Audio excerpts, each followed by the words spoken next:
سامعین و ناظرین کرام، میرا رب کا یہ اصول اور طریقہ ہے کہ جب کسی چیز کو نوازنے پہ آتے ہیں تو اس کے اسباب بھی خود پیدا فرما دیتے ہیں۔ اللہ نے جس وقت مدینہ المنورہ کو نوازنا چاہا تو وہاں مدنی کریم صلی اللہ علیہ وسلم کو بھیج دیا۔ اب ہم مدینہ منورہ کے جس کونے پہ نظر ڈالتے ہیں ہمیں مدنی کریم صلی اللہ علیہ وسلم کی جھلک نظر آتی ہے۔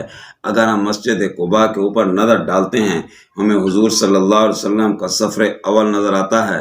اگر ہم ابو ایوب انصاری کے گھر پر نظر ڈالتے ہیں تو وہاں ہمیں حضور کی قیام گاہ نظر آتی ہے، اور اگر ہم مسجد قبلتین کے اوپر نظر ڈالتے ہیں تو ہمیں حضور کی جھلک نظر آتی ہے، اور اگر ہم نماز جمعہ پہ نظر ڈالتے ہیں تو ہمیں حضور کی جمعہ اول نظر آتا ہے، اور اگر ہم احد کے پہاڑ کے اوپر نظر ڈالتے ہیں